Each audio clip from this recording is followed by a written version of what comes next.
হরে কৃষ্ণ। তো যাই হোক, আমরা যদি যজ্ঞের উদ্দেশ্যে কৃষ্ণের উদ্দেশ্যে কর্ম করি তাহলে আর কর্মবন্ধন থাকে না। যজ্ঞার্থাং কর্ম অন্যত্র লোক অহং কর্মবন্ধন।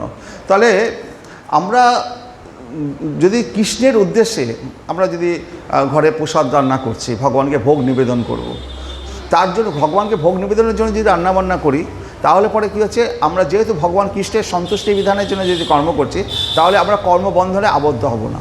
তো কর্মবন্ধন থেকে আমাদের যদি মুক্তি পেতে হয় তাহলে কতগুলো ফর্মুলা আছে, সেই ফর্মুলাগুলো আমাদের মাথায় রাখতে হবে। যেমন কৃষ্ণ অর্জুনকে বললো কুরুক্ষেত্রের যুদ্ধের সময় যে তুমি যুদ্ধ করো এবং তুমি যুদ্ধে যে লাভটাও আমাকে দেবে, জয়টাও আমাকে দাও, পরাজয়টাও আমাকে দাও, যে লাভালাভ সব কিছু আমাকে সমর্পণ করো, করে তুমি তোমার কর্তব্য হিসাবে ভগবানের জন্য তুমি যুদ্ধ করছো, তুমি তোমার নিজের জন্য যুদ্ধ করছো না। তুমি যুদ্ধে জয় করে রাজা হবে, তোমার কোনো লোভ লালসা এই সমস্ত তোমার বিষয় নয়। তোমার বিষয় হচ্ছে তোমার জয় হলেও আমার, তোমার পরাজয় সমস্ত যদি ভগবানকে নিবেদন করে যদি তুমি যুদ্ধ করো তাহলে পরে তুমি কর্মফলে আবদ্ধ হবে না।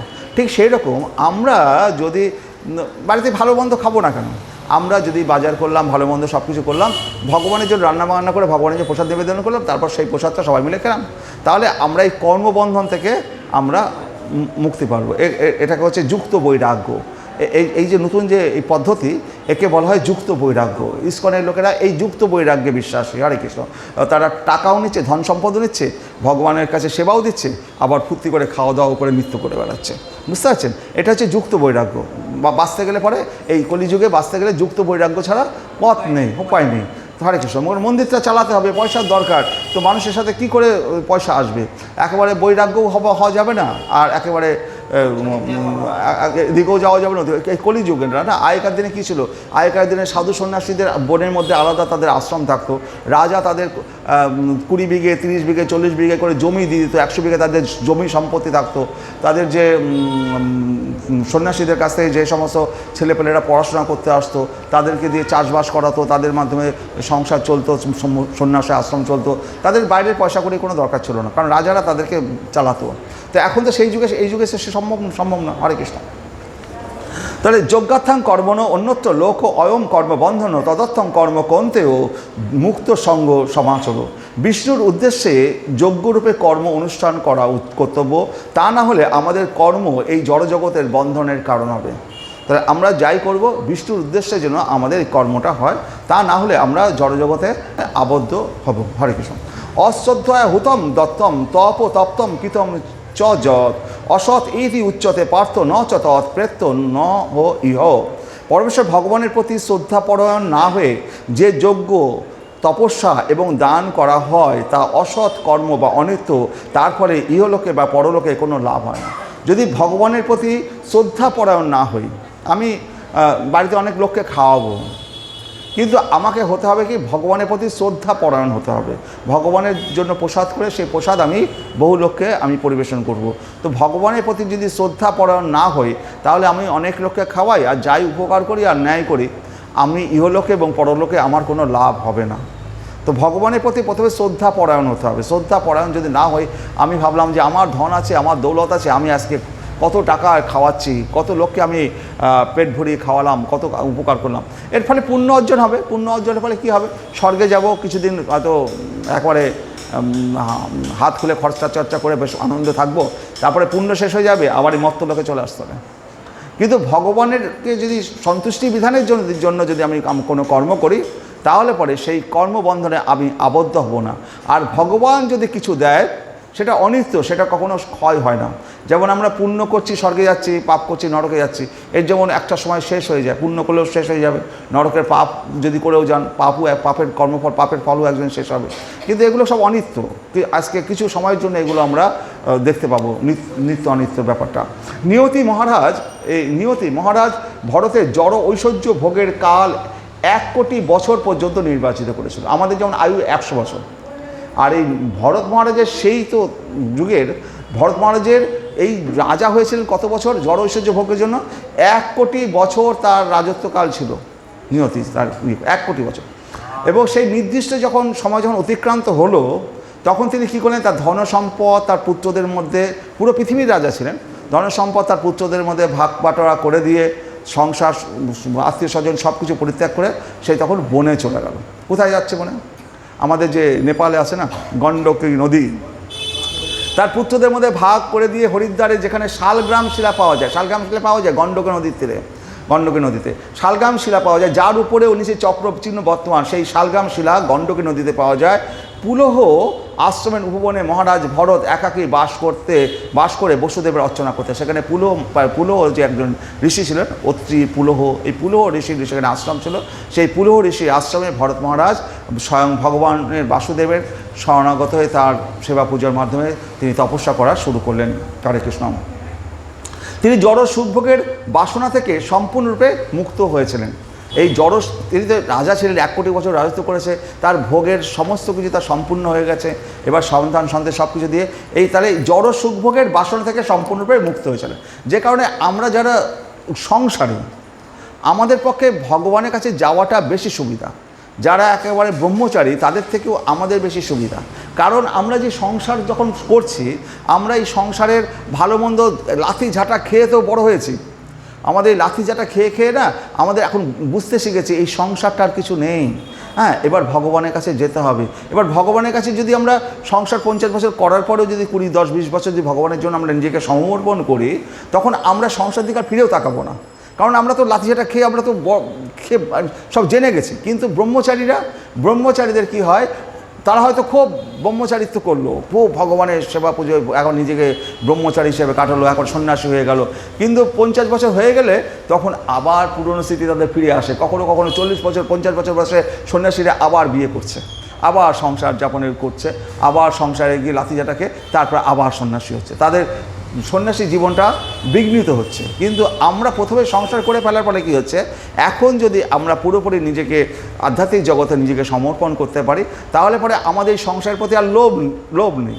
তো ভরত মহারাজ 1 কোটি বছর রাজত্ব করেছে, তার আর লোভ লালসা এই জড়জগতের প্রতি তার কিছু থাকাই কথা নয়। হরে কৃষ্ণ। যতক্ষণ মানুষের জড়জগৎকে ভোগ করার বাসনা থাকে, ততক্ষণ মানুষ সুখী হতে পারে না। এই জড়জগৎকে ভোগ করার বাসনা যখন থাকে, আপনি সোনার মালা পরবেন, যদি আপনি বিয়ে থাকেন মালা টালা পরেছেন, আর এখন আর পড়তে ভালো লাগে না, থাকতো মেয়েটা পড়ছিস পড়ুকা, তুই পড়বি পড়গা। হ্যাঁ, শাড়ির প্রতিও অনীহা আসে, তখন আর ভালো শাড়ি পরারও ইচ্ছা হয় না, কোনো রকম ভগবানের সেবা পুজো করে যেটুকু দরকার সেটুকু। এই যে সবই পুংসাম পরধর্ম যত ভক্তি অধক্ষ যে অহৈতুকী অপ্রতিহতা জয়া আত্মা সুপ্রসজ্যতি বাসুদেবে ভগবতী ভক্তিযোগ প্রয়োজিত জনাত্যাংশ বৈরাগ্যম জ্ঞানম চ যদ অহৈতুকম। সবই পুংসাম পরধর্ম যত ভক্তি অধক্ষজে। আমাদের পরম ধর্ম কি? যদি ভক্তিটা অধক্ষজে, অধক্ষজকে শ্রীকৃষ্ণকে অধক্ষজ বলা হয়। অধক্ষজ মানে কি? আমাদের যে পঞ্চ জ্ঞানেন্দ্রিয়, এদের হচ্ছে অধক্ষজ। এই পঞ্চ জ্ঞানেন্দ্রিয় দিয়ে যাকে জানা যায় না, তিনি হচ্ছেন অধক্ষজ, তিনি হচ্ছেন শ্রীকৃষ্ণ। তাহলে সবই পুংসাম পরধর্ম যত ভক্তি অধক্ষজে। যদি শ্রীকৃষ্ণের প্রতি ভক্তি হয়, তাহলে অহৈতুকী অপ্রতিহতা। আমরা ভগবানকে ভালোবাসবো, আমাদের ভালোবাসাটা কীরকম হবে? অহৈতুকী অপ্রতিহতা। আমি ভগবানকে ভালোবাসি, কেন ভালোবাসি, কী জন্য ভালোবাসি আমি জানি না, আমার ভগবানকে ভালো লাগে, আমার কোনো কারণ নেই। ভগবানের কাছে ভালোবাসলে কি আমাকে বিরাট কিছু দেবে, এরকম কোনো আমার লোভ লালসা কিছু নেই। ভগবানকে ভালোবাসি, ভগবানকে না দেখে আমি থাকতে পারি না, এটা গোপী ভাব। এই গোপী অহৈতুকী কোনো কারণ ছাড়া যদি ভগবানকে ভালোবাসা যায়, এবং অপ্রতিহতা, গঙ্গা যেমন সবসময় তার সমুদ্রের দিকে ধাবিত হচ্ছে, আমার ভালোবাসা ভগবানের প্রতি ভালোবাসাটাও অপ্রতিহতা, সে ভগবানের দিকে ধাবিত হবে, অপ্রতিহতা গতিতে ভগবানের দিকে। জয়া আত্মা সুপ্রসিদ্ধতি, তার ফলে কী হবে? আমার আত্মা আনন্দ লাভ করবে। আত্মা কখন আনন্দ লাভ করে? সুপ্রসিদ্ধতি। আপনি কারোর বাড়িতে নিমন্ত্রণ খেতে গেছেন, সে আপনি খুব ভালো মন্দ খাওয়াইয়ে একটু বাজে দুটো গালাগালি দিল, তখন কি আপনার ওই আত্মা সুপ্রসন্ন হবে? না। যদি কারোর বাড়িতে গেছেন, বললো বাবা আমার বাড়িতে আজকে তো কিছু খাবার নেই, একটু ডাল ভাত আছে বাবা, কষ্ট করে একটু খাবে? মানে হ্যাঁ খাবো। তাই খেয়ে আপনি খুব প্রসন্ন হলেন, যাক ডাল ভাত ও ভালোবেসে খাইয়েছে না, যাতে আত্মা সুপ্রসন্ন হয়। ভালো মন্দ খেলেই যে আত্মা সুপ্রসন্ন হবে তা নয়। তো আমাদের আত্মা সুপ্রসন্ন হবে কী করলে? কৃষ্ণ কথা শুনলে, তো আমাদের কৃষ্ণ কথা শ্রবণ করলেই আত্মা সুপ্রসন্ন হবে। আত্মা যাতে সুপ্রসন্ন হয় আমাদের সেটা করতে হবে। বাসুদেবে ভগবতী ভক্তিযোগ প্রয়োজিত জনাত্মাংশ বৈরাগ্যম জ্ঞানম চ যদ অহিতকম।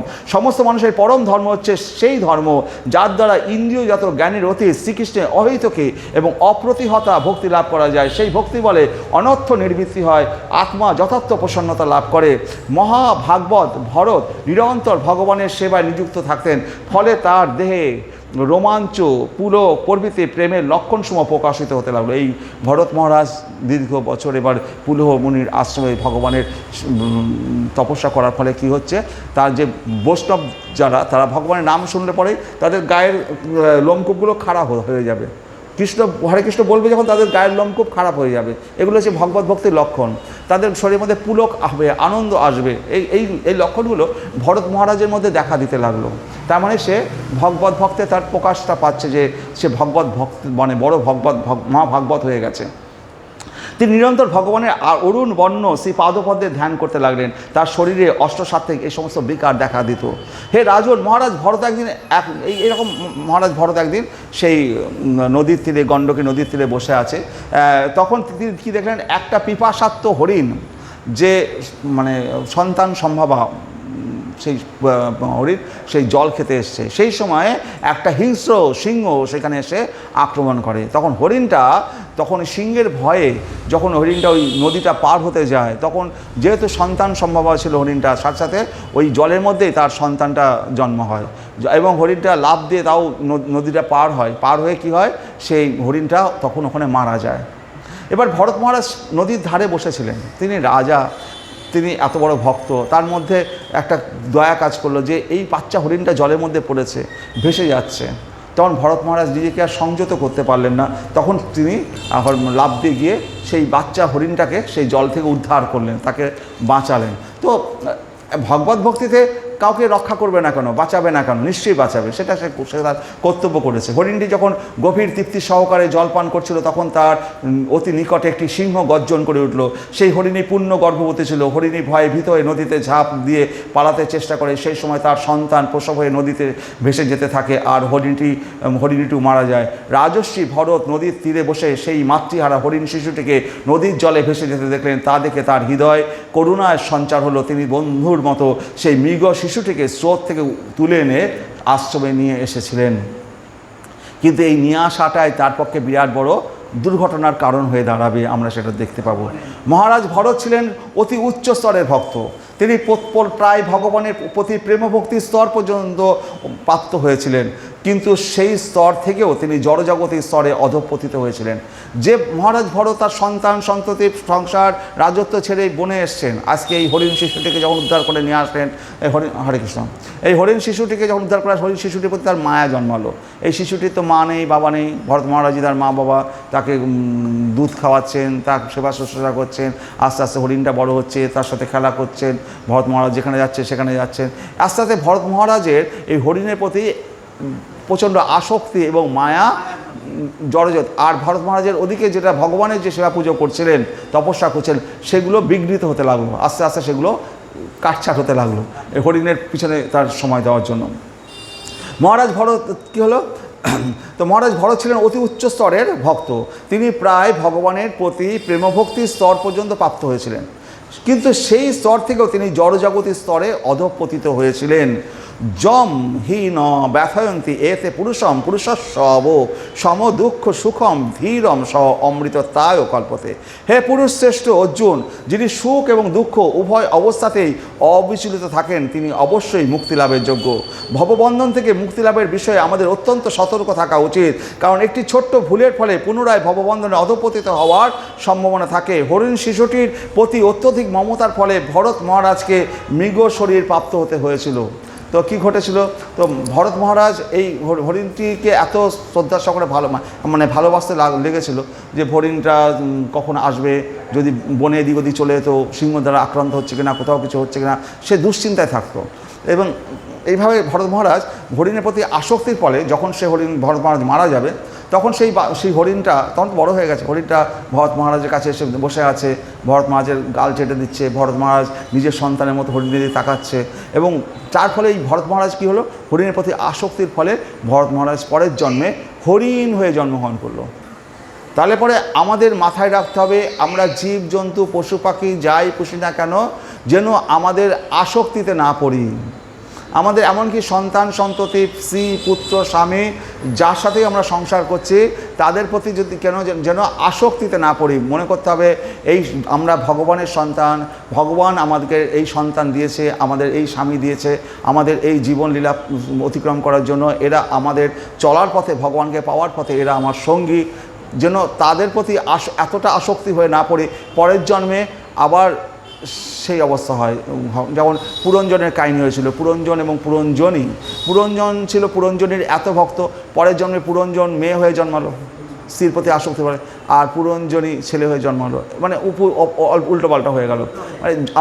মানে আমাদের যার প্রতি যত আসক্তি থাকবে আমাদেরকে পরের জন্মে সেই অবস্থায় গিয়ে যেতে হবে। সেই কারণে এই কারণে অর্জুনকে বলছে যে হে অর্জুন, যারা মুক্তি লাভের চেষ্টা করবে তাদেরকে এই ব্যাপারে প্রচণ্ড সতর্ক থাকা দরকার। আমাদের কর্তব্য অন্য সকলের প্রতি কৃপা পরায়ণ হয়ে তাদের জড় স্তর থেকে চিন্ময় স্তরে উন্নীত করা।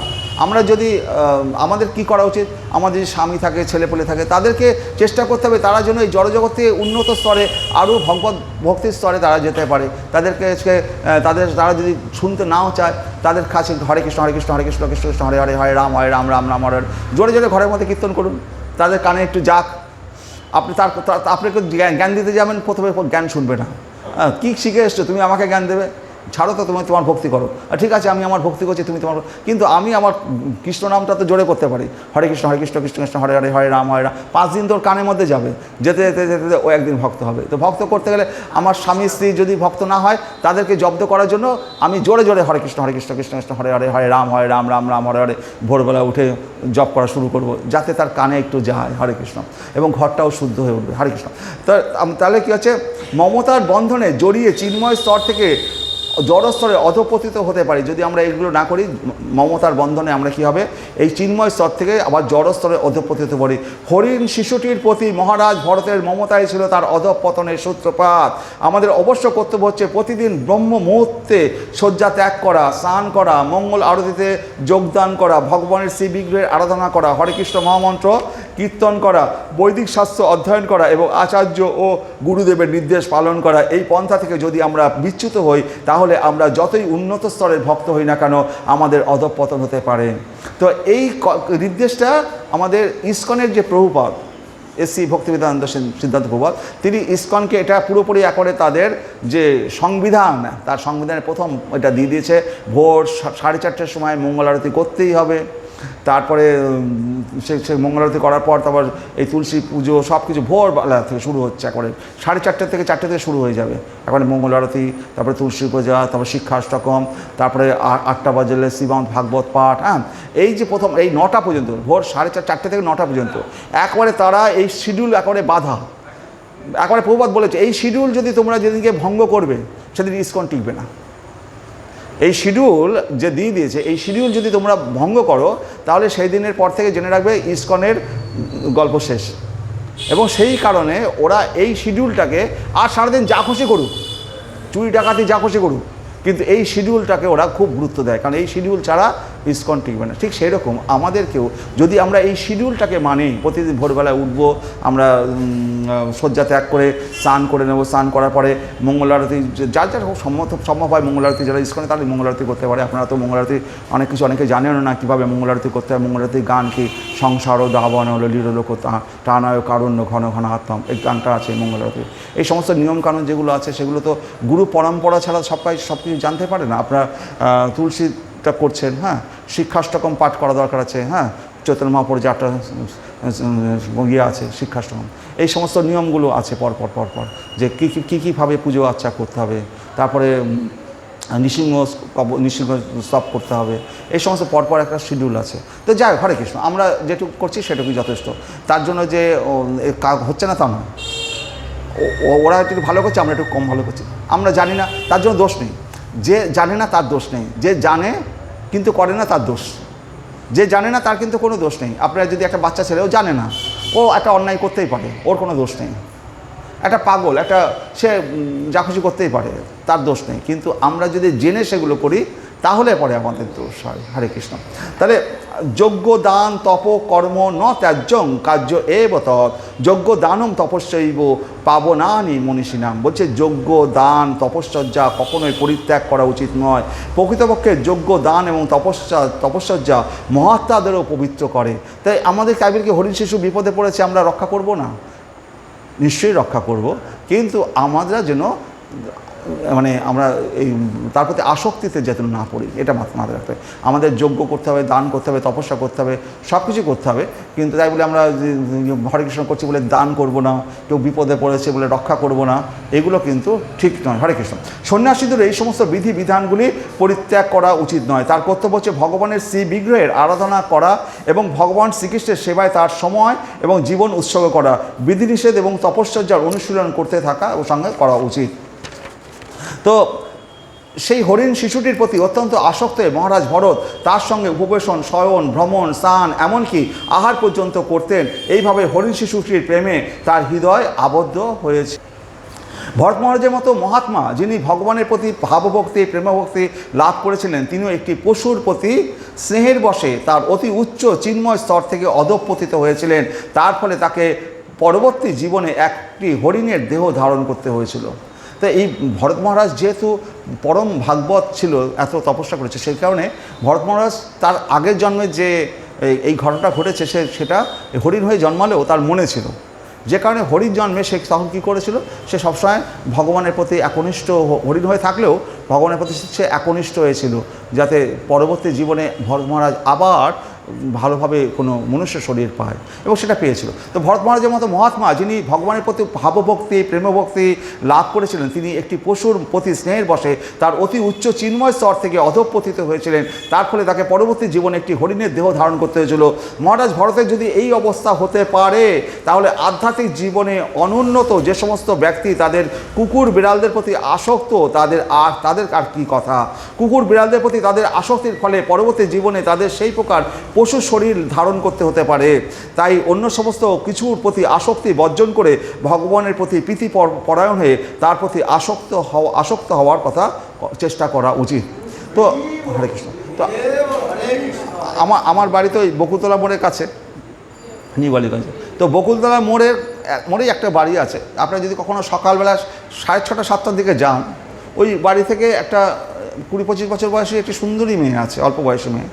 প্রতিদিন প্রায় 10-15টা কুকুরকে সে খাওয়ায়, এবং প্রত্যেকের জন্য আলাদা আলাদা প্লাস্টিকের খাবারের থালা আছে, এবং সে 10-15টা থালা কুকুরকে রোজ সকালে খাওয়ায়।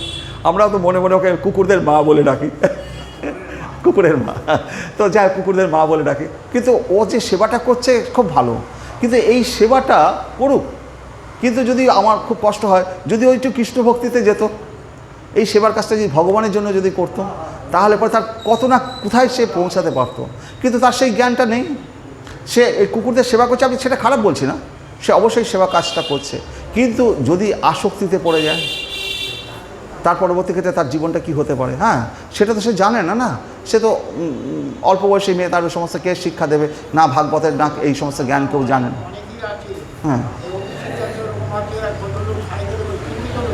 হ্যাঁ, আমি তাদের দোষ দিচ্ছি না, তারা তাদের সেই অজ্ঞানতার জন্য তারা করছে, এবং সেটা ভালো কাজই করছে, পশুকে খাওয়াচ্ছে, পশু। কিন্তু যদি আসক্তিতে পড়ে যায়, যেটা ভরত মহারাজে হয়েছিল, তাহলে পরে তার কী ঘটনা ঘটতে পারে, পড়বেই তো। কিন্তু আমরা সেটা তো বলতে পারি না, না কারোর জীবন সম্বন্ধে আমরা তো বলতে পারি না। আমরা শুধু বলবো সে খুব ভালো কাজ করছে, কিন্তু ভগবান যেন ওকে আসক্তিতে না ফেলে দেয়। আসক্তিতে ফেললে পরের জীবনে আবার হয়তো ওকে কুকুর হয়ে জন্ম করতে হতে পারে। কিন্তু আমার খুব কষ্ট হয়, কিন্তু এগুলো তো একদিনের জ্ঞান দিয়ে বলা যাবে না। আপনারা যেমন বহুদিন ধরে এখানে শুনছেন, শ্রবণ করছেন, করতে করতে আজকে এই কথাগুলো বলছি, আপনাদের হৃদয়ে আপনার গঠিত হচ্ছে। হঠাৎ করে একদিনের জন্য আসলো আর আমি বললাম সে নিয়ে নেবে, অত সহজ নয়। হরে কৃষ্ণ। আপনারা দীর্ঘদিন ধরে শ্রবণ কীর্তনের মধ্যে রয়েছেন, আপনাদেরকে বলা আর একজন মানে হঠাৎ করে কেউ জ্ঞান নিতে আসলো, হ্যাঁ তাকে বললে পরে সে প্রথমে নেবে না। কোথা থেকে বলছেন মশাই, কোন বইয়ে লেখা আছে, কোথায় লেখা আছে, কে বলেছে, কী জন্য বলেছে, তার হাজার প্রশ্ন, সে তো কিছুই জানে না। না, হরে কৃষ্ণ। তাহলে ভগবানের প্রতি আমাদের শ্রদ্ধা যদি বর্ধিত না হয় তাহলে আমরা অন্য সমস্ত বস্তুর প্রতি আকৃষ্ট হব, সেটি আমাদের জড়বন্ধনের কারণ। তাহলে ভগবানের প্রতি যদি শ্রদ্ধা যদি বর্ধিত না হয়, ভগবানের প্রতি শ্রদ্ধা আমাদেরকে খুব দরকার, শ্রদ্ধাটা খুব দরকার। তাহলে পরে জড়বস্তুর প্রতি আসক্ত, কেউ সোনাদানার প্রতি আসক্ত হয়। হ্যাঁ, এত সোনাদানা বাড়িতে আছে মালাগুলো, সে রাত্রিবেলায় গিয়ে সব মালাগুলো একবার করে দেখবে, হ্যাঁ এটা আমি ইয়েতে পড়েছিলাম, ওটা আমি পড়েছিলাম, দেখে ঠেকে তারপর রাত রেখে দেওয়ার ঘুমাবে, মানে এত সোনাদানার প্রতি আসক্ত। এরকম মহিলাও আছে। এবং চার পরস্পতি পরের জীবনে এই জড়জগতে আবার সে জন্মাবে, আবার ইয়ে হবে। হরে কৃষ্ণ। তো এইভাবে চলছে। এই জড়জগৎ থেকে আমাদের আসক্তি থেকে দূর হতে হবে। এই জড়জগৎটা কী হয়েছে, এই জগৎটা আমাদের নয়। আমরা আমাদের বাড়ি হচ্ছে গোলক বৃন্দাবনে, আমরা এখানে ভাড়া বাড়িতে এসেছি কয়েকদিনের জন্য। এই বাড়ি আমাদের ভাড়া করা বাড়ি, এই বাড়ি ছেড়ে চলে যেতে হবে।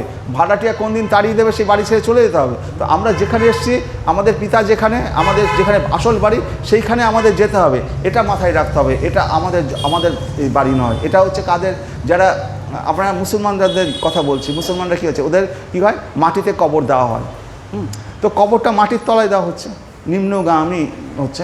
আর আমাদেরকে পুরানো হয় যাতে আমাদের আত্মাটা ঊর্ধ্বগামী গোলক বৃন্দাবনে চলে যেতে পারি। আমাদের এই জগৎটা ভোগ করার জন্য আমরা আসিনি। আমরা এই জগতে এসেছি তপস্যা করার জন্য। ওরা এসছে ভোগ করার জন্য, আমরা ভোগ করতে আসিনি। ওরা ওই জন্য মারে কাটে ভোগ করে, ওদের কিছু যায় আসে না। কিন্তু আমরা তো এই জগতে মেরে কেটে 10টা বাড়ি করব, 20টা গাড়ি করব, আর এই জগতে বিরাট করে রাজত্ব করব, রাজা হব, ইয়ে হবো, এইসব আমাদের লোভ নেই। আমরা এই জগৎ ছেড়ে কী করে গোলক বৃন্দাবনে আমাদের নিজের ধামে যাব, সেই জন্য আমাদের ঊর্ধ্বগতি, আমাদেরকে আগুনে পোড়ানো হয় যাতে সেই শিখাগুলো ঊর্ধ্বগতি হয়ে আমরা ঊর্ধ্বগামে যেতে পারি। হে ব্রাহ্মণ, ভরত মহারাজ পূর্বকৃত কর্মের ফলে তিনি যোগ, তপস্যা এবং ভগবানের আরাধনা থেকে ভ্রষ্ট হয়েছিলেন। পূর্বকৃত কর্মের ফলে মহারাজ তার নিজের পুত্র, আত্মীয় স্বজনদের পারমার্থিক প্রগতির পথে প্রতিবন্ধক রূপে মনে করে পরিত্যাগ করেও অবশেষে একটি হরিণ শিশুর প্রতি এইভাবে আসক্ত হয়ে পড়েছিলেন। এটি অবশ্যই তার প্রারব্ধ কর্মের ফল। তিনি তার পারমার্থিক কার্যকলাপ থেকে অধঃপতিত হন। অবশেষে কাল সর্প যেভাবে মুশিক বিবরে প্রবেশ করে, সেইভাবে মৃত্যু তার সম্মুখে এসে উপস্থিত হয়। সেই হরিণ শিশুর প্রতি তার আসক্তির ফলে একটি মৃগ শরীর ধারণ করতে বাধ্য হয়েছিলেন। ভরত মহারাজ যদিও পরবর্তী জীবনে একটি মৃগ শরীর প্রাপ্ত হয়েছিলেন, তবুও তার স্বেচ্ছাকৃত ভুলের কথা বিস্মিত হননি।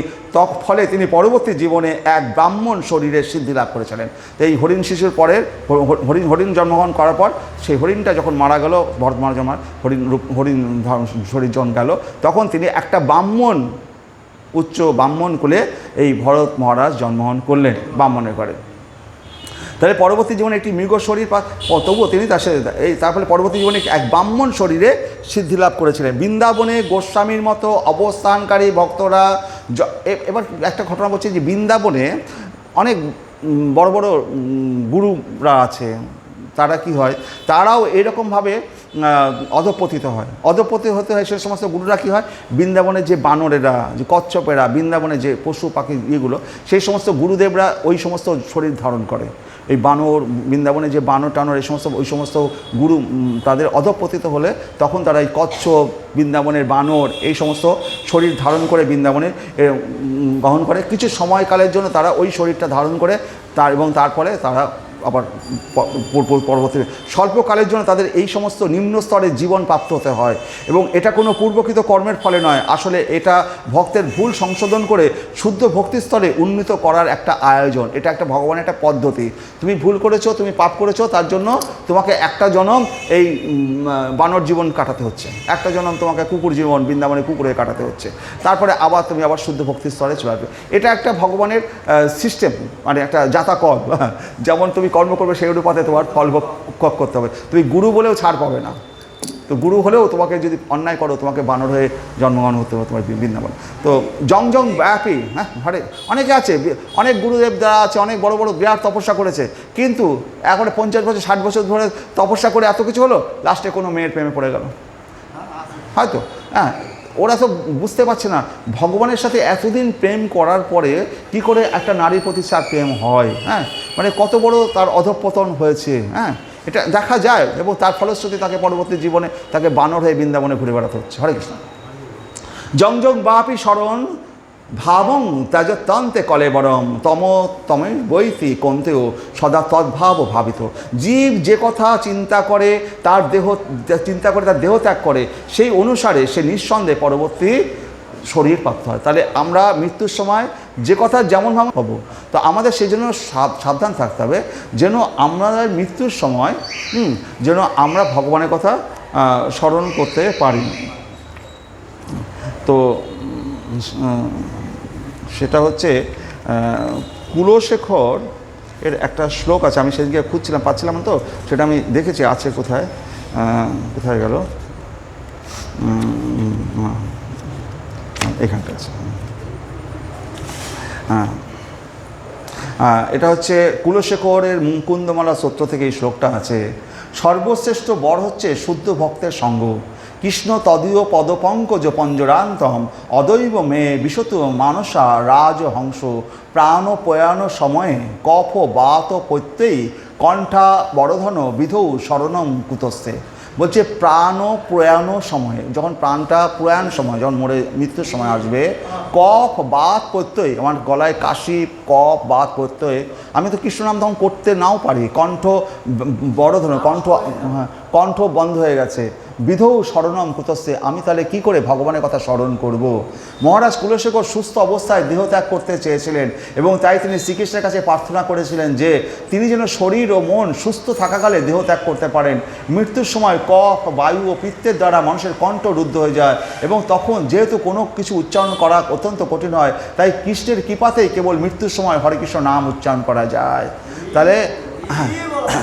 তাহলে আমাদের মাথায় রাখতে হবে যে কৃষ্ণের কৃপা হলে পরে এই যে কফ, কণ্ঠ যাই হোক না কেন, তিনি যদি আমাদেরকে হরে কৃষ্ণ নাম করান, তা আমাদের করতে আপত্তি কোথায়?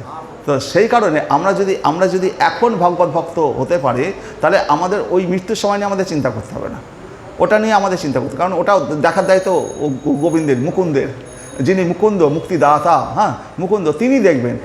আমার ডিউটি এখন, আমি সারা বছর যদি পড়াশোনা করি, পরীক্ষার সময় যে প্রশ্ন আসুক না কেন, আমার চিন্তা কী আছে? আমি পড়াশোনা করেছি, যদি পরীক্ষা নাও দিই তাও বলবো যে আমি তো পরিশ্রম করেছি, আমি তো খেটেছি, আমি তো ফাঁকি মারিনি, হে গোবিন্দ আমি তো ফাঁকি মারিনি, আমি তো তোমার কথা ডেকেছি, আমি ভালোবেসেছি তোমাকে। তো গোবিন্দ তখন যদি কঠিন প্রশ্নও আসে, গোবিন্দ সেই প্রশ্ন সোজা করে দেবেন, তো সেটাও সলভ করে দেবেন, সেটা তো গোবিন্দের দায়িত্ব। হরে কৃষ্ণ। তো দেহত্যাগ করার সময় মানসিক অবস্থা অনুসারে আরেকটি শরীর প্রাপ্ত হয়। কর্মাণি নির্দয়তে কিন্তু চ ভক্তি ভাজম। ভগবানের কৃপায় ভক্তের কখনো বিনাশ হয় না, ভক্তকে কখনো অল্পকালের জন্য দণ্ডভোগ করতে হয় না। তাহলে ভক্ত যদি হয় তাকে কখনো দণ্ডভোগ করতে হয় না। সাধারণ মানুষের পক্ষে পূর্বজন্মের কথা স্মরণ করা সহজ নয়, কিন্তু ভরত মহারাজ তার মহান ত্যাগ এবং ভক্তির প্রভাবে তার পূর্বজন্মের কথা স্মরণ করতে পেরেছিলেন। তাই কেউ যদি জেনে শুনে ইন্দ্রতৃপ্তির শিকার হয়, তাহলে তাকে অন্ততপক্ষে একবার ভরত মহারাজের মতো দণ্ডভোগ করতে হবে। কেউ যদি জেনে শুনে এরকমভাবে ইন্দ্রিয় তৃপ্তির শিকারে ভোগে দেয়, তাহলে তাকে ভরত মহারাজের মধ্যে এরকম দণ্ডভোগ করতে পারে। হরিণের দেহ ত্যাগ করার পর ভরত মহারাজ এক ব্রাহ্মণের কনিষ্ঠা পত্নীর গর্ভে জন্মগ্রহণ করেছিলেন। ব্রাহ্মণের অনেকগুলো হয়তো স্ত্রী ছিল, তার কনিষ্ঠা পত্নীর গর্ভে ভরত মহারাজ সেই ব্রাহ্মণের ঘরে জন্মগ্রহণ করেছিলেন। ভরত মহারাজ ছিলেন সমৃদ্ধশালী ক্ষত্রিয় পরিবারে জাত মহারাজ ঋষভদেবের জ্যেষ্ঠ পুত্র। এই ভরত মহারাজ, তার আগের জন্ম কী ছিল? ঋষভদেব, তিনি ভগবানের এক অবতার ঋষভদেব, তার জ্যেষ্ঠ পুত্র ছিল এই ভরত মহারাজ। তাহলে তিনি ক্ষত্রিয় ছিলেন। ভরত মহারাজ ছিলেন সমৃদ্ধশালী ক্ষত্রিয় পরিবারে জাত মহারাজ ঋষভদেবের জ্যেষ্ঠ পুত্র, কিন্তু তার পারমার্থিক কর্তব্যের অবহেলা করার ফলে একটি নগণ্য হরিণের প্রতি অত্যন্ত আসক্ত হওয়ার ফলে তাকে হরিণের শরীরে জন্মগ্রহণ করতে হয়। কিন্তু ভক্ত হওয়ার ফলে তিনি জাতিস্বর ছিলেন। জাতিস্বর কাকে বলে? যে পূর্বজন্মের কথা মনে রাখতে পারেন, তার স্মরণে থাকে, তাকে বলা হয় জাতিস্বর। তার ভুলের জন্য অনুতপ্ত হয়ে তিনি সর্বদা শ্রীকৃষ্ণের চিন্তায় মগ্ন থেকে নির্জনে বনে কালাতে পাত করেছিলেন। তারপর তিনি এক অতি উত্তম ব্রাহ্মণকুলে জন্মগ্রহণ করার সুযোগ পেয়েছেন। সেই যখন হরিণ জন্ম হয়েছিল, তখন তিনি, যেহেতু তিনি জাতিস্বর ছিলেন, তার সব মনে ছিল, সেই কারণে তিনি নির্জনে হরিণ শরীর ধারণ করে নির্জনে ভগবানের কথা স্মরণ করে সেই তার জীবনকালটাকে অতিবাহিত করেছিলেন। কারণ আমরা প্রত্যেকেই এই যে জীবন শরীরটা নিয়ে এসেছি না, আমাদের কর্মফল অনুযায়ী কিছু সময়কালের জন্য এই পৃথিবীতে এসেছি এবং আমরা সবাই এই শরীরটা কিছু সময়কাল আমরা ভোগ করছি, এই শরীরটা কিছু সময়কালের জন্য আমরা ভোগ করছি। এই শরীরটা ছেড়ে আবার পরবর্তী জন্মে আর একটা শরীর পাবো, হ্যাঁ, সেই আমরা এই ভাগবত পাঠ করছি কেন? আমাদের লক্ষ্য পরবর্তী জন্মের যে শরীরটা পাবো সেই শরীরটা যেন উন্নত শরীর হয়, সেই শরীরটা আমি যেন এই জন্মে যতটা ভগবত ভক্তি করতে পারিনি আমি যেন পরের জন্মে কোনো ভগবত ভক্তের ঘরে জন্মগ্রহণ করতে পারি, যেখানে জন্ম থেকে আমার বাবা মারা সবসময় ভক্তিতে ভগবানের ভক্তি পুজোয় যুক্ত থাকবে। আমি শিশু থেকেই সব জানতে পারবো, তাদের কাছ থেকে শিশু থেকেই আমি নিরামিষাশী হব। আমি বৃন্দাবনে আপনার সূর্যকুণ্ড আছে না, রাধাকুণ্ড যেমন আছে, রাধাকুণ্ড থেকে 5-7 মাইল দূরে সূর্যকুণ্ড আছে। তো রাধাকুণ্ড থেকে সূর্যকুণ্ডে এমনি অটোরিকশা যেতে চায় না, 300-400 টাকা মিনিমাম নেয় ওই পোটোগুলো, 400 টাকা নিচে যেতে চায় না, অনেক দূর আছে তো, আর ওই দিকটায় মানুষ বেশি যায় না। তো আমি সূর্যকুণ্ডে গিয়েছিলাম, সূর্যকুণ্ডে যেখানে রাধারানী ওই সূর্যকুণ্ডেতে পুজো করতে আসতেন। তো সেখানে রাধারানীর কানের দুল সেই পাথরের উপর ছাপ পড়ে আছে, রেখে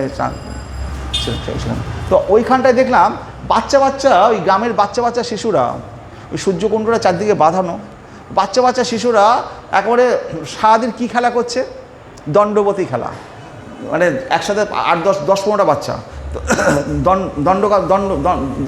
দণ্ড হয় না, দাগ মারে, গন্ডি কাটে, ওরকম গন্ডি কাটছে, তারপর আবার গন্ডি কাটছে, কে ফার্স্ট হবে। ওই 10-15টা বাচ্চা সারা দিন রাত তারা দণ্ডবতী খেলা খেলছে। 10-15টা বাচ্চা, একটা বাচ্চা না, পুরো 10-15টা বাচ্চা সারাদিন তাদের খেলা কি, আমরা তো বল ফুটবল এই সমস্ত নিয়ে খেলা করি, তাদের খেলা হচ্ছে দণ্ডবতী খেলা এবং কে ফার্স্ট হবে।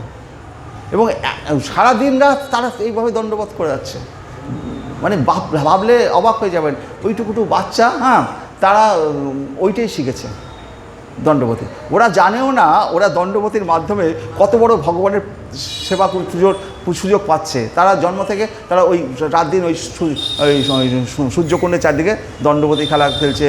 কখনো ওখানে সূর্য একটা মন্দিরও আছে, সেই মন্দিরের চারদিকে পাক খেয়ে দণ্ডবতী খেলা খেলছে। তাদের খেলাটাই হচ্ছে দণ্ডবতী খেলা, এবং তারা মধ্যে ওই 10-15 জনের মধ্যে কে ফার্স্ট হবে, কে আগে যাবে দণ্ডবতী করতে করতে। হ্যাঁ, তো এটা আমাদের তো সেই ঘরে জন্ম হলে তো সেরকম খেলা খেলবো না, আমাদের যদি জন্ম হয় এখানে আমরা কী করে দণ্ডবতী খেলা খেলবো। তো ভগবান যাতে আমাদের তেমন ঘরে জন্মগ্রহণ দেয় যে আমরা সেখানে ভগবত ভক্তিতে যুক্ত হতে পারবো। হ্যাঁ, হরে কৃষ্ণ। তো জড়া প্রকৃতির গুণের প্রভাবে প্রতিটি জীব বিভিন্ন কর্মের বন্ধনে আবদ্ধ হয়। গীতায় বলা হচ্ছে কারণম গুণ সংঘর্ষ সৎ যোনি জন্মসু। জড়া প্রকৃতির সঙ্গ প্রভাবে জীব সৎ এবং অসৎ যোনিতে জন্মগ্রহণ করে। পুরুষ প্রকৃতিস্থ হি ভুংতে প্রকৃতি জান ও গুণান কারণম গুণ সংঘর্ষ সৎ যোনি জন্মসু। জড়া প্রকৃতিতে অবস্থিত হয়ে জীব প্রকৃতিজাত গুণসমূহ ভোগ করে। প্রকৃতি গুণের সঙ্গবশতই তার সৎ ও অসৎ যোনিসমূহে জন্ম হয়। এই প্রকৃতি আমরা এই প্রকৃতিজাত, এই প্রকৃতি আমাদেরকে সমস্ত কিছু কন্ট্রোল করছে। এই প্রকৃতি তো আমরা পরে আস্তে আস্তে আসবো কীভাবে প্রকৃতি আমাদের কন্ট্রোল হচ্ছে। জড় অস্তিত্বের প্রতি আসক্তি হচ্ছে এই পোশাক পরিবর্তনের কারণ।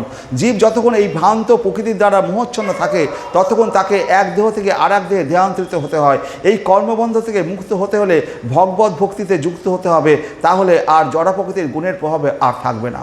তা আমাদের বুঝতে হবে যে আমরা ভগবানের নিত্য দাস, আমাদের কাজ হচ্ছে হরেকৃষ্ণ নাম করা, ভগবানের সেবা পুজোয় যুক্ত করা। এই প্রকৃতিতে আমরা ভোগ করতে আসিনি। আমি এই দেহটা আমি নই, আমি যে সেটা হচ্ছে একেবারে চিন্ময় আত্মা, সেটা স্বয়ং ভগবানের থেকে এসছে। আর আমরা এখানে এসছি ভাড়া বাড়িতে, আসল বাড়ি আমাদের গোলক বৃন্দাবনে। আমাদের পিতা হচ্ছে শ্রীকৃষ্ণ, যিনি করোড় করোড় টাকার সেই মহান ধনী, সেই মহান ধনীর পুত্র আমরা। তাহলে আমরাও ধনী, আমরা ক্ষুদ্র নই। আমাদের পিতা আছেন, তিনি শ্রীকৃষ্ণ, তার নিত্য দাস আমরা, তার সেবা পূজা করাই আমাদের কাজ। তো আমরা ছোট নই। হরে কৃষ্ণ। আমাদের পিতা যদি শ্রীকৃষ্ণ হয় আমরা কিসের ছোট? তো আমাদেরকে সেটা মাথায় রাখতে হবে যে আমরা এই দেহটা, এই শরীরটা আমরা ধারণ করেছি আমাদের কিছু সময় কালটাকে অতিবাহিত করার জন্য। তো মাম চ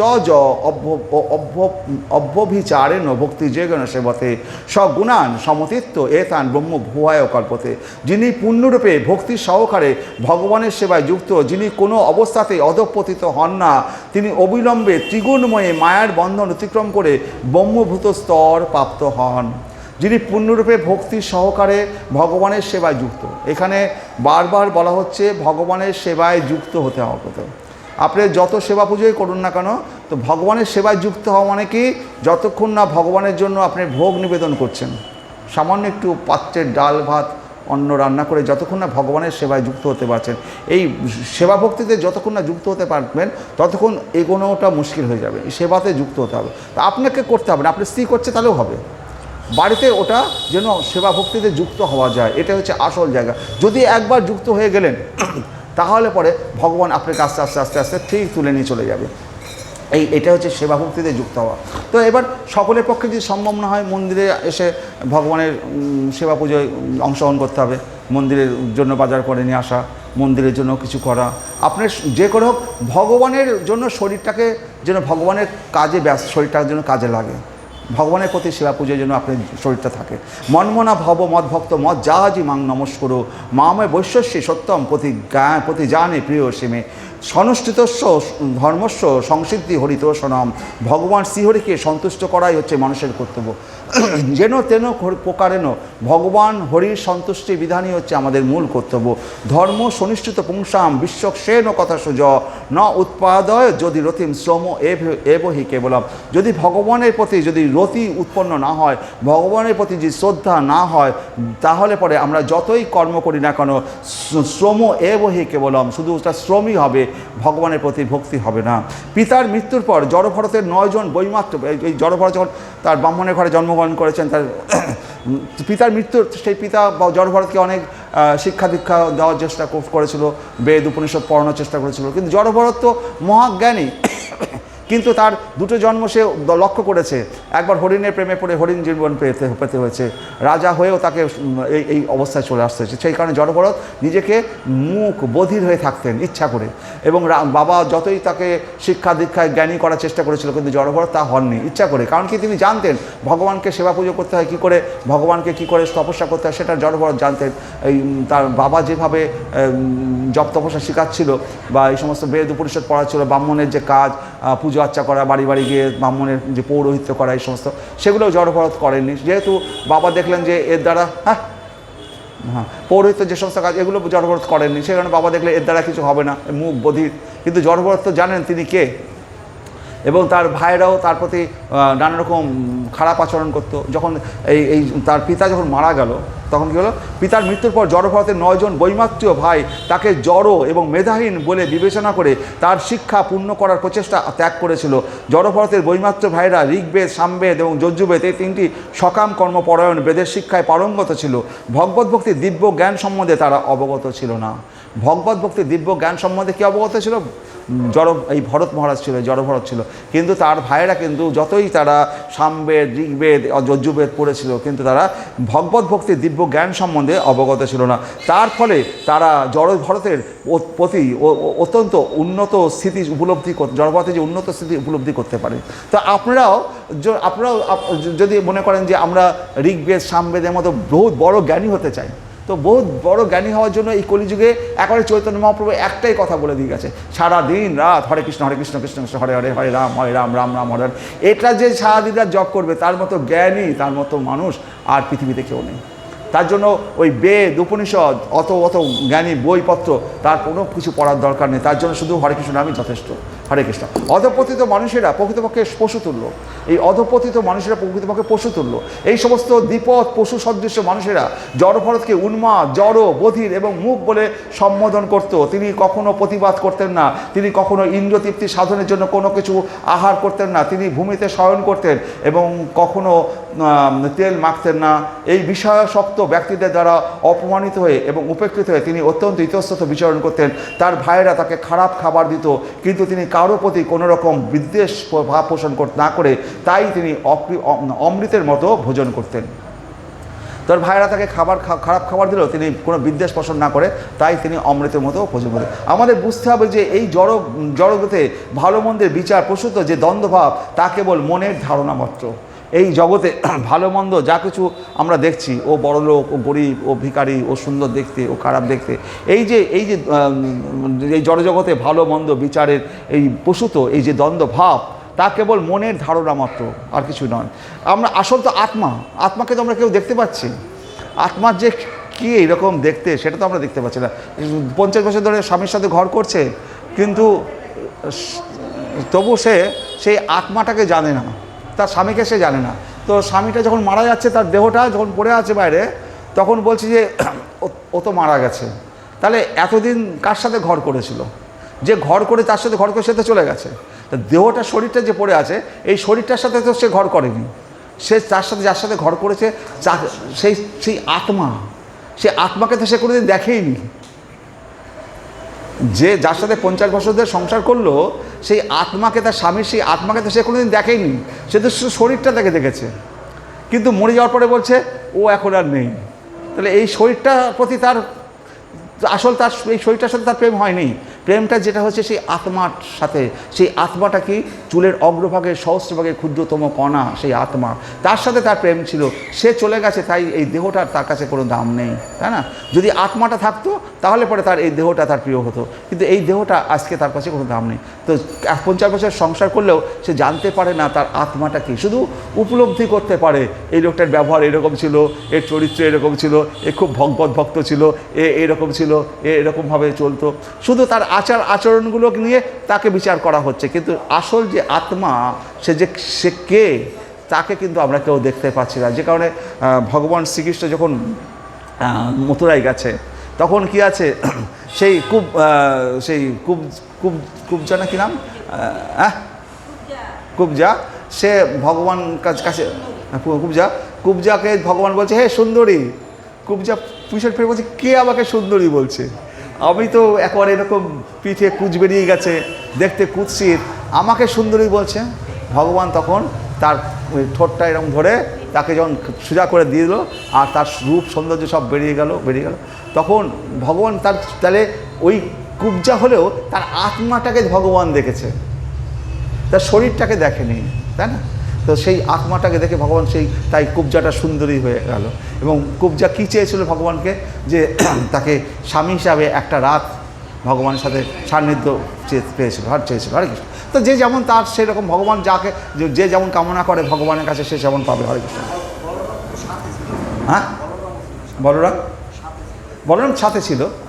হরে কৃষ্ণ। তো সেই সময় এক শুদ্ধ কুলোদ্ভূত দস্যু, এবার এই ভরত মহারাজ যখন যা দিত তাই খেত ভাইরা, এবং তিনি মানে বিচরণ করে বেড়াতেন রাস্তাঘাটে, মানে হয়ে যাযাবরের মতো ঘুরে বেড়াতেন। আর ভাইয়েরা তাকে জমি পাহারা দিতে বলতো, তাকে চাষবাস করতে বলতো, তাই করতে ভরত মহারাজ তার পূর্বজন্মের কর্মফল মনে করে এগুলো কাজ করতেন, কিন্তু কোনো প্রতিবাদ করতেন না, মুখ বধির জড় অবস্থায় থাকতেন। তো সেই সময় একদিন কি হয়েছে, শুদ্ধ কুলোদ্ভূত এক দস্যু সর্দার পুত্র কামনায় ভদ্রকালীর কাছে নরশিশু বলি দেওয়ার উৎসব করবে। নর পশু বলি দেবে। একটা শুদ্ধ কুলোদ্ভূত এক দস্যু সর্দার, সে কি করেছে, দস্যুর অনুচরেরা জড় ভরতকে সমস্ত লক্ষণযুক্ত নরপশু বলে মনে বিবেচনা করে বলির পশুর উপযুক্ত বলে মনে করে জড় ভরতকে বেঁধে নিয়ে গেছে, ভদ্রকালের কাছে তাকে বলি দেবে। জড়ভরত এই পৃথিবীর সবচাইতে বুদ্ধিমান মানুষ হওয়া সত্ত্বেও ভরত মহারাজ ব্রাহ্মণ শরীরে আপাত দৃষ্টিতে মুখ এবং বধির ছিলেন।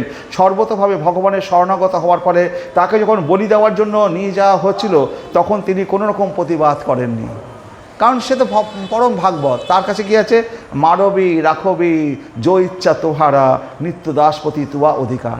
আমাকে যদি মারতেই হয়, রাখতেই হয়, তোর অধিকার, তুই যা করবি তাই করবি। তো আমি তোর নিত্য দাস, আমার প্রতি তোর অধিকার আছে, আমাকে মারতেও পারিস। তাহলে যারা পরম ভক্ত তারা কখনো এই জন্ম মৃত্যুর এই সমস্ত নিয়ে তারা ভয় পায় না। হে প্রভু, আমি এখন আপনার শরণাগত, আমি আপনাদের নিত্য দাস, এবং আপনি যদি তাহলে আপনি আমাকে সংহার করতে পারেন অথবা রক্ষা করতে পারেন। আমি আপনার সম্পূর্ণরূপে শরণাগত সেবক, এবং আমার উপর আপনার পূর্ণ অধিকার আছে।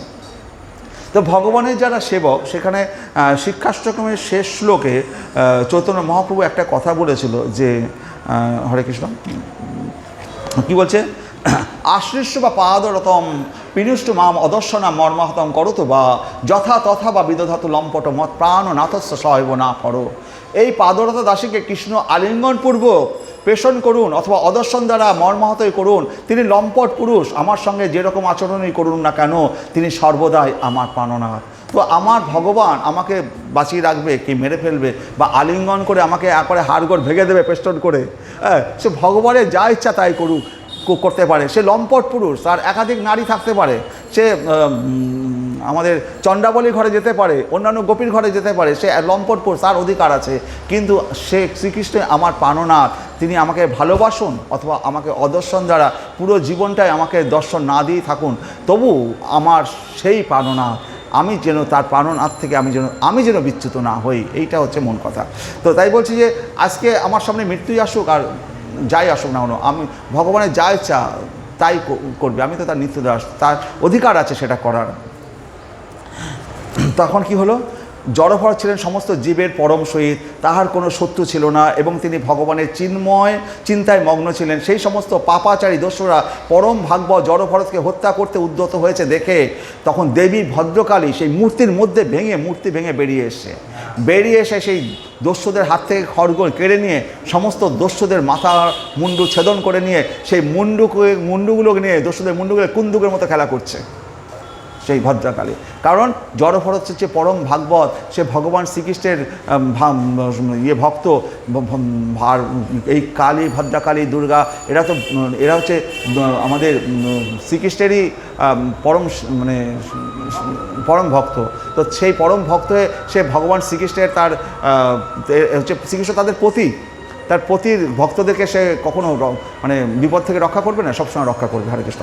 ইয়ার পর কোনো এক সময় এইবার জড়ভরত আরও কিছু কাল যাওয়ার পরে একদিন কী হয়েছে, ইহার পর কোনো এক সময় সিন্ধু সৌবীরের রাজা রহুগণ, সিন্ধু সৌবীর বলে একটা জায়গা, তার রাজা হচ্ছে রহুগণ, যখন কপিলাশ্রমে যাচ্ছিলেন, কপিলাশ্রমে হচ্ছে আমাদের কপিল দেবের আশ্রম, আমাদের গঙ্গাসাগর, এই গঙ্গাসাগরে যখন যাচ্ছিলেন রহুগণ রাজা, সে পালকি করে যাচ্ছিল। তো পালকিতে 4 জন বাহক থাকে, একজন বাহক অসুস্থ হওয়াতে তারা একজন বাহককে খুঁজে বেড়াচ্ছিল। তো তখন তারা এই ভরত মহারাজকে দেখলো যে বেশ বলিষ্ঠ হৃষ্টপুষ্ট চেহারা, এ বোধহয় পালকিটা টানবে, একে নিয়ে পালকিতে বসিয়েছে, পালকিতে শিবিকা বহন। পালকির নাম হচ্ছে, পালকিকে তখন সংস্কৃতে বলা হয় শিবিকা। পালকিকে আমরা বাংলায় বলি পালকি, সংস্কৃতে এটাকে বলা হয় শিবিকা। তো শিবিকা বহনের জন্য জড়ভরতকে নিযুক্ত করেছে। আর জড়ভরত কী করেছে, সে তো ভগবত ভক্ত, সে রাস্তায় যদি একটা পিঁপড়ে পড়ে, তো পিঁপড়েটাকে যাতে পিঁপড়ে পায়ে পা না পড়ে, পাটা দূরে গিয়ে ফেলে, যার ফলে শিবিকাটা নড়ে ওঠে। তো রাজার অসুবিধা হয়ে যাচ্ছে। তা জড়ভরত তার অহিংস মনোভাবের জন্য শিবিকা ঠিকভাবে বহন করতে পারছিলেন না, যাতে তার পায়ের চাপে কোনো পিপীলিকার মৃত্যু না হয়। ভগবত ভক্ত অত্যন্ত কষ্টদায়ক পরিস্থিতিতে থাকলেও তার ভক্তি এবং অনুকূল কার্যের কথা ভুলে যান না। ভগবান কপিলদেব বলেছেন, সুইত সর্বদেহী নাম, জীব বিভিন্ন প্রকার দেহ ধারণ করে। শ্রীকৃষ্ণ বলেছেন তিনি সমস্ত জীবের পরম পিতা। প্রতিটি জীবকেই কোনো বিশেষ জড় শরীরে নির্দিষ্ট আয়ু পূর্ণ করতে হয়। প্রত্যেকটি জীবকেই তার জড় শরীরে নির্দিষ্ট আয়ু পূর্ণ করতে হয়। কোনো প্রাণীকে হত্যা করা হলে সেই বিশেষ শরীরে তার বন্ধনের অবস্থা পূর্ণ করার পথে প্রতিবন্ধকতার সৃষ্টি করা হয়। আমি যদি কোনো কাউকে হত্যা করি, তার যে পূর্ণ আয়ু, সেই পূর্ণ আয়ু সম্পন্ন হওয়ার আগে তাকে হত্যা করার তার এই আয়ুটা পূর্ণ হওয়ার আগে প্রতিবন্ধকতার সৃষ্টি করা হলো। এই কোনো পশুকে বা কিছুকে হত্যা করলে পরে কী হবে, সেই পাপের ফল আমাকে ভোগ করতে হবে। সেই কারণে বলা হচ্ছে বন্ধনের অবস্থা পূর্ণ করার পথে প্রতিবন্ধকতা সৃষ্টি করা হয়। তাই নিজের ইন্দ্রিয় তৃপ্তি সাধনের জন্য কখনো কোনো প্রাণীকে হত্যা করা উচিত নয়, কারণ তার ফলে পাপ ও কর্মের বন্ধনে জড়িয়ে পড়তে হয়। সেই কারণে কোনো পশুকে হত্যা করে খাওয়া, খাওয়া মানে কি, নিজের ইন্দ্রিয় তৃপ্তি সাধনের। কোনো পশু হত্যা করে খাওয়াটা নিজের ইন্দ্রিয় সাধনের ক্ষেত্রে কী হয়, সেই পশুটির জীবনকাল যে ছিল তার সেই আয়ুটাকে আমি ছেদ করলাম। সে হয়তো 60 বছর বাঁচত, আমি তার আগে 40 বছর বয়সে তাকে কেটে ফেললাম। তো 20 বছর তার আয়ুটা যে প্রতিবন্ধকতা সৃষ্টি হলো, সেই 20 বছরের জন্য সেই পশুটাকে আবার জীবন গ্রহণ করতে হবে, তাকে সে ফল ভোগ করতে হবে। তার বিনিময়ে কী হবে, আমি হত্যা করেছি বলে সেই পাপের ফল আমাকে ভোগ করতে হবে। তো সেই কারণে বৈষ্ণবদের এই সমস্ত, তারা নিরামিষাশী, মাছ মাংস এই সমস্ত খান না একটাই কারণে, এই কারণে যাতে কারোর জীবনের যে পূর্ণ আয়ু যার আছে তাদের জন্য ছেদন করে সেই পাপ ও কর্মের দ্বারা সে ভোগী না হয়। হরে কৃষ্ণ। রাজা রহুগণ জড়ভরতকে বলেছিলেন, বার্ধক্যবশত তুমি অত্যন্ত পরিশ্রান্ত হয়েছ। হে সখে, তোমার শরীর তো দৃঢ় নয় এবং তুমিও বলবান নও। এইভাবে রাজা বক্রোক্তির দ্বারা জড়ভরতকে তিরস্কার করলেও জড়ভরত অভিমান শূন্যই ছিলেন এবং সে শিবিকায় বহন করতে লাগলেন। কিন্তু শিবিকা পুনরায় আন্দোলিত হচ্ছে দেখে রাজা ক্রোধান্বিত হয়ে বললেন, তুই আমার আদেশ অবজ্ঞা করেছিস, আমি তোকে যমরাজের মতো দণ্ড দেব। এবার বারবার বলা সত্ত্বেও যখন জড়ভরতের জন্য ওই শিবিকা পালকিটা দুলে যাচ্ছে, তখন বলল, তুই আমার আদেশ অমান্য করেছিস, আমি তোকে যমরাজের মতো তোকে দণ্ড দান করবো। জড়ভরত এবার, এতদিন জড়ভরত কোনোদিন কথা বলেনি, এত বছর সে মুখ বধির হয়েছিল, এইবার সে বলা শুরু করলো, হে বীর রাজা, আপনি যা বলেছেন তা সত্য। প্রকৃতপক্ষে সেগুলি কেবল তিরস্কার বাক্য নয়, কারণ দেহটি হচ্ছে বাহক, ভার বহনকারী, দেহটি আমার নয়। আপনি যে বলেছেন আমি বৃদ্ধ, আমি পারছি না, আপনি যা বলেছেন তা সত্য। প্রকৃতপক্ষে সেগুলি কেবল তিরস্কার বাক্য নয়, কারণ দেহটি হচ্ছে বাহক, এই দেহটা আপনার পালকি বহন করছে, আর ভার বহনকারী দেহটি আমার নয়, কারণ আমি হচ্ছি চিন্ময় আত্মা। যে আপনাকে বহন করছে সেই ভার বহনকারী দেহটা আমি নই, আমি হচ্ছি চিন্ময় আত্মা। সেই কারণে আপনি আমাকে বকলেও ওটা আবার গায়ে লাগছে না, আপনি তো দেহকে বকছেন, আমাকে কে তো বকছেন, আমার দেহটাকে বকছেন। আপনার উক্তিতে কোনো বিরোধ নেই, কারণ আমি দেহ থেকে ভিন্ন, আমি শিবিকার বাহক নই, এই দেহটি হচ্ছে বাহক। আপনি বলেছেন যে আমি হৃষ্টপুষ্ট নই, এই বাক্যটি তার পক্ষেই উপযুক্ত যে ব্যক্তি দেহ এবং আত্মার পার্থক্য জানে না। আমি হৃষ্টপুষ্ট নই, এটা তো শরীর, এবং আমি তো এই শরীর নই, এটা তার পক্ষে সম্ভব যে এই আত্মা এবং দেহের পার্থক্য জানে না। দেহ স্থূল বা কৃশ হতে পারে, কিন্তু আত্মা কখনো স্থূল হতে পারে না, কৃশ হতে পারে না। আপনি যা বলেছেন তা মোটেই আমার সম্পর্কে বলা হয়নি, তাই তাতে মোটেই আমার কোনো রকম অসুবিধা হয়নি। আপনি যে বকছেন, গালাগালি করছেন, তাতে আমার কোনো অসুবিধা নেই, কারণ আমি তো দেহ নই, আমি তো আত্মা। আপনি তো আত্মাকে কিছু বলেননি, আপনি দেহ সম্বন্ধে বলে যাচ্ছেন। শ্রী নরোত্তম দাস ঠাকুর বলছে, দেহ স্মৃতি নাহি যার, সংসার বন্ধন কাহাতার। যদি দেহ স্মৃতি না থাকে তাহলে এই সংসার বন্ধন আর কোথায়? যারা অধ্যাত্ম উপলব্ধি লাভ করেছেন তারা এই জড়জগতের দেহাত্ম বুদ্ধির বন্ধনে আবদ্ধ। বর্তমানে সমগ্র মানব সমাজ এই দেহাত্ম বুদ্ধির দ্বারা প্রভাবিত হয়ে কর্ম করছে, তাই শাস্ত্রে এই যুগের মানুষদের দ্বিপদ পশু বলে বর্ণনা করা হয়েছে। নষ্ট প্রায় সভদ্রেশ্বরিত্তম ভাগবত সেবয়া। একমাত্র ভাগবত ধর্ম প্রচার করার দ্বারা আমরা মানব সমাজকে পূর্ণ সার্থকতা স্তরে উন্নীত করতে পারি। শ্রী মধ্বাচার্য বলেছেন যে যারা জড়া প্রকৃতির দ্বারা যত বেশি প্রভাবিত, ততই তারা দেহাত্ম বুদ্ধিতে থাকে। তাহলে মানুষ যত এই জড়া বুদ্ধিতে যত বেশি প্রভাবিত, ততই তারা দেহাত্ম বুদ্ধিতে আবদ্ধ থাকে। যে যত ধনী, যার যত আছে, যার যত ভালো শরীর, তত সে বেশি দেহাত্ম বুদ্ধিতে আবদ্ধ হয়ে পড়ছে। যার কিছু নেই, তার দেহাত্ম বুদ্ধিও নেই, তো তার কিছুই নেই, তার না আছে ধন, না আছে দৌলত, না আছে না রূপ, না সৌন্দর্য। তার রূপ গেলেই বাকি, যৌবন গেলেই বাকি, সে ভগবান কৃষ্ণের জন্যই শরীর নিপদ। তার দেহাত্ম বুদ্ধি তার কম। যার যত বেশি সম্পদ, তাকে তত বোঝা বেশি টানতে হবে, ভার তত বেশি। তাহলে হে রাজন, আপনি আমাকে জীবন মৃত বলে অভিযোগ করেছেন। জড়জগতের সব কিছুই আদি এবং অন্ত থাকে, জড়জগতের সব কিছুরই আদি এবং অন্ত রয়েছে। এইটাও এক সময় খারাপ হয়ে যাবে, এক সময় এটা নতুন ছিল, আস্তে আস্তে রং চটে গেছে, আস্তে আস্তে একদিন এটাও শেষ হবে। প্রত্যেকেরই এক সময় আদি আছে এবং তার অন্ত আছে, সব কিছুর। জড়জগতের সব কিছুরই আদি এবং অন্ত রয়েছে। আপনি নিজেকে রাজা এবং প্রভু বলে ভাবছেন, সেটাও ঠিক নয়, কারণ এই সমস্ত পদগুলি অনিত্য। এই সমস্ত অনিত্য পরিস্থিতিগুলি দৈবের দ্বারা সৃষ্টি হয়। আজকে আপনি রাজা হয়েছেন, কালকে আপনি রাজা নাও থাকতে পারেন। এই সব কিছু দৈবের দ্বারা এই সৃষ্টি হয়েছে। কেউ রাজা হয়েছে কোনো রাজার সন্তান হয়ে জন্ম হয়েছে, তাই রাজা হয়েছেন। ভগবান তাকে রাজা করিয়েছে, তাই রাজা হয়েছে। তাহলে এহে রাজা, আপনি যদি নিজেকে প্রভু বলে মনে করেন এবং আমি আমি যদি ভিত্ত হয়ে থাকি আপনার, তবে আপনি আদেশ করতে পারেন এবং আমি তা পালন করব। আপনি যদি নিজেকে মনে করেন আমি রাজা এবং আমি ভিত্ত, তাহলে আপনি আদেশ করুন, আমি আপনার পালকি শিবিকা বহন করছি। এই পার্থক্য অত্যন্ত ক্ষণস্থায়ী এবং ব্যবহার অথবা প্রথা থেকেই তার উৎপত্তি। এই যে পার্থক্য রাজা ভূত্য, এই পার্থক্য অত্যন্ত ক্ষণস্থায়ী, আজকে আছে কাল নেই, এবং ব্যবহার অথবা প্রথা থেকেই এর উৎপত্তি হয়। সেই ক্ষেত্রে প্রভুকে আর ভিত্তই বাকে, প্রভুই বা কে আর ভিত্তই বা কে? সকলেই জড়া প্রকৃতির নিয়মের বাধ্য, তাই কেউ প্রভু নয় এবং কেউই ভিত্ত নয়। কিন্তু তা সত্ত্বেও আপনি যদি নিজেকে প্রভু বলে মনে করেন, তবে আদেশ করুন, আমি আপনার জন্য কি করতে পারি। বর্তমানে আমাদের প্রকৃত প্রভু হচ্ছে জড়া প্রকৃতি। দৈবী হেস্যা গুণময়ী মম মায়া দূরত্বয়া। জড়া প্রকৃতির নিয়ন্ত্রণাধীনে আমরা প্রভু অথবা ভৃত্য হচ্ছি এই জড়া প্রকৃতির দ্বারা। ভগবানের মায়ার প্রভাবে কেউ প্রভু হচ্ছে, কেউ ভৃত্য হচ্ছে। তাই দৈবী হেস্যা গুণময়ী মম মায়া দূরত্ব, একমাত্র ভগবান শ্রীকৃষ্ণের যদি আমরা শরণাগত হই, এই যে প্রভু ভৃত্যের এই জায়গা থেকে আমরা দূর হতে পারবো। কিন্তু আমরা যদি পরমেশ্বর ভগবান এবং তার নিত্য দাসদের প্রভুত্ব বরণ করে নিই, তাহলে আমাদের এই অনিত্য অবস্থার সমাপ্তি হবে। যদি আমরা ভগবানের নিত্য দাস বলে আমরা নিজেকে স্মরণ করে নিই, আমি নিত্য দাস, তাহলে পরে আমাদের এই প্রভুত্বের অহংকারটা থাকবে না। প্রভুত্ব, আমি তো দাস তার, তো প্রভুত্বের অহংকার থাকবে। তাহলে মিছে মায়ার বসে যাচ্ছ ভেসে, খাচ্ছ হাবুডুবু ভাই, জীব কৃষ্ণদাস এই বিশ্বাস করলে তো আর দুঃখ নাই। তো জীব হচ্ছে কৃষ্ণদাস, এই বিশ্বাস যদি আসে তাহলে পরে কোনো দুঃখ নেই। একটা ঘটনা গল্প কথা মনে পড়ছে। একটা নেপালি, সে নেপালি তার চাকরি চলে গেছে।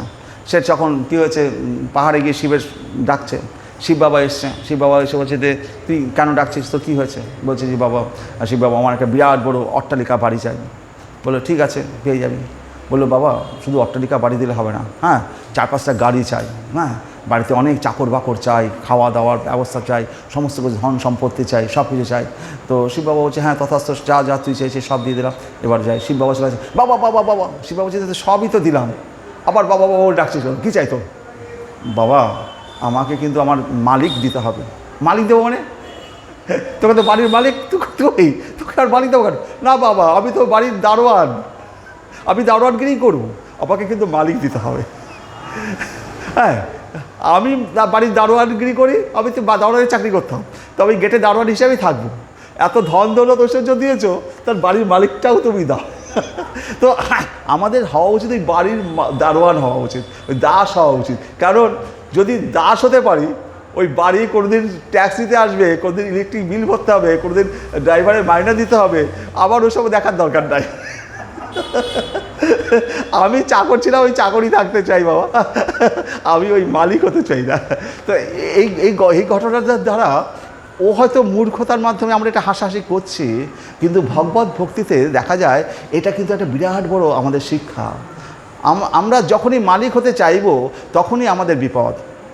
আমরা যদি দাস হই তাহলে পরে আমাদের কোনো বিপদ নেই। এই ভগবানের জন্য আপনি বাজার করে আনছেন, ভগবানের করে আনছেন, তো মালিক তো বাজারের টাকা পয়সা থাকবে কি থাকবে না, জমবে কি জমবে না, কে দেবে কি দেবে না, আমার কোনো চিন্তা নেই। আর যদি মালিক হন, আরে এই মাসে এত খরচা হয়ে গেল, ও মাসে টাকা কি করে আসবে, ওর কাছে চা ওর কাছে চা, আপনার কত হেডেক মাথায়। হ্যাঁ আর আপনি যদি দাস হন, কোনো হেডেক নেই, ভগবান জোটালে হবে, না জোটালে না হবে, আমি তো বাজার করতে যাবো, আমি তো বাজার বয়ে বেড়াবো। হরে কৃষ্ণ। হরে হে রাজন, আপনি বলেছেন ওরে উন্মত্ত জড়ো, আমি তোকে দণ্ডদান করব, তাহলে তুই প্রকৃতস্থ হবি। তো হে রাজন, জড় মুখ এবং বধিরের মতো অবস্থান করলেও আমি ব্রহ্মাত্ম নিষ্ঠা লাভ করেছি, আমাকে দণ্ড দিয়ে আপনার কি লাভ? আর আপনার অনুমান যদি ঠিক হয়, আমি যদি সত্যি সত্যি উন্মত্ত হই এবং জড় হই, তাহলে আমাকে দণ্ড দেওয়া পৃষ্ঠবস্তু প্রেষণ করার মতোই হবে।